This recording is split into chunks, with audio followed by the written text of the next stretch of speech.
ఈరోజు మనం పునీత ఫ్రాన్సిస్ సేవియర్ గారి వేడుకను చేసుకోబోతున్నాం. గత 9 రోజులుగా, ముఖ్యంగా గత 3 రోజులుగా చాలా పెద్ద రీతిలో రాత్రి పొద్దుపోయే వరకు పండుగలు చేసుకుంటూనే ఉన్నారు. కానీ ఈరోజు చివరి రోజు కాబట్టి ఇది మహాపండుగ అవుతుంది. సేవియర్ వారు 500 సంవత్సరాల క్రితం మన దేశానికి వచ్చారు. పోర్చుగీసు దేశం నుంచి. పోర్చుగీసులో లిస్బన్ అనేది దాని ముఖ్య పట్టణం. అక్కడ ఒక రేవు ఉండేది. ఆ రేవుకి ఈ మిషనరీస్ వెళ్ళే రేవ్ అని పేరు. నేను చూశాను అది దగ్గర నుంచి. ఆ రేవుకి ప్రత్యేకత ఏమిటంటే, చాలామంది ఆ దేశాన్ని నుంచి ఇతర దేశాలకు మిషనరీస్గా వెళ్ళేవాళ్ళు. వెళ్ళిన తర్వాత మళ్ళీ తిరిగి వచ్చేవాళ్ళు కాదు. అందుకని ఆ రేవుకు మిషనరీ రేవ్ అని పేరు పెట్టారు. ఇంకొక విచిత్రం ఏమిటంటే, ఆ రేవు దగ్గరికి వచ్చిన వాళ్ళందరూ ఏడుస్తుండేవాళ్ళంట. వెళ్ళిపోయేవాళ్ళు, వాళ్ళ అమ్మ నాన్నలు, బంధుమిత్రులు. ఎందుకంటే మళ్ళీ మిమ్మల్ని చూడను జీవితంలో, నువ్వు వెళ్ళిపోతున్నావు కాబట్టి చివరి వీడ్కోలు అని చెప్పి అందరూ చాలా చాలా దుఃఖిస్తూ ఉండేవాళ్ళు. అయినా సరే వాడు కుమారుడినో లేక కుమార్తెనో పంపే ముందు చాలా సంతోషంగా ఇతరుల కోసం, ఇతరుల సేవ కోసం వాళ్ళని పంపిస్తూ ఉండేవాళ్ళు. సరే,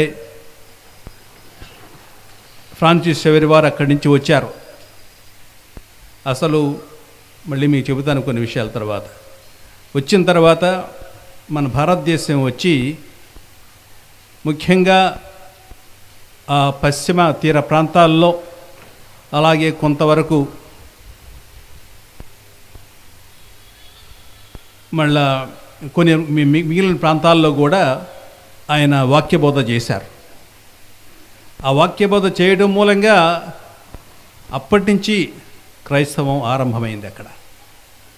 లేకుంటే ఇదివరకు కేవలం మలబార్లోనే ఉండేది. ఈయన మూలంగా అక్కడ క్రైస్తవం ఆరంభమైంది. ముఖ్యంగా చాలా విజృంభించింది అక్కడ. విజృంభించడం చెప్పకూడదు కానీ బాగా వ్యాప్తి చెందింది. ఇప్పుడు మనం మన రాష్ట్రంలో, మన మేత్రాసనంలో ఇక్కడ ఈ విచారణను పునీత ఫ్రాన్సిస్ సేవియర్ గారి విచారణ అని పేరు పెట్టాం. అసలు ఈ పండుగ యొక్క ముఖ్య ఉద్దేశం ఏమిటి? మన విశ్వాసం అనేది ఒక చిన్న దీపం.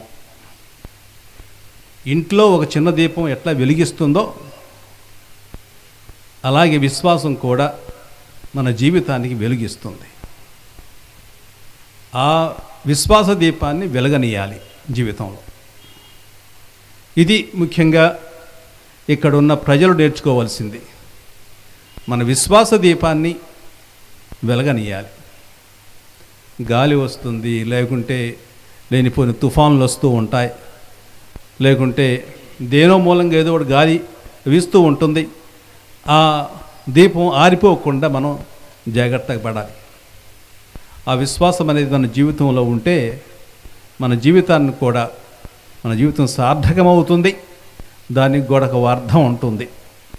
కాబట్టి విశ్వాసం లేకుండా మన జీవితానికి ఎటువంటి అర్థం లేదు. క్రీస్తు ప్రభువులో విశ్వాసం లేకుండా మన జీవితానికి ఎటువంటి అర్థం లేదు. కాబట్టి క్రీస్తు ప్రభువులోని విశ్వాసాన్ని మనం రగలనిస్తూ ఉండాలి. అటువంటి అనుగ్రహం మనకు కావాలని ఈరోజు పునీత ఫ్రాన్సిస్ సేవియర్ గారి పండుగ రోజున మనందరం ప్రార్థన చేయాలి. విశ్వాసం చాలా చోట్ల తగ్గిపోతుంది. ఆ విశ్వాసం ఇంకా ఎదగాలని మనం ప్రార్థన చేస్తూ ఉండాలి. ముఖ్యంగా ఆర్థిక పరిస్థితి బాగా ఉన్నప్పుడు చాలామందికి దేవుడు గుర్తుండడు. ఆర్థిక పరిస్థితి బాగా లేనప్పుడు దేవుడు గుర్తుంటాడు. పేదవాళ్ళకి దేవుడు బాగా గుర్తుంటాడు. మన ఆర్థిక పరిస్థితి బాగా మెరుగవుతుంది. ఈ నేపథ్యంలో మనం దేవుణ్ణి మర్చిపోకూడదు. కాబట్టి ఆ దేవుని దయ వలనే మనం అందరం పైకి వస్తున్నాం. అందుకని ఆ విశ్వాసాన్ని ఇంకా రగిలేటట్టు ఉంచాలి. మన పిల్లలకు కూడా దాన్ని బోధించాలి. ఈరోజు ఈ పండుగ పూజలో మనందరం పాల్గొనటానికి, అలాగే ఈ పరమరహస్యాల్ని యోగ్యులుగా కొనియాడడానికి ముందుగా మన పాపములను ఒప్పుకొందాము.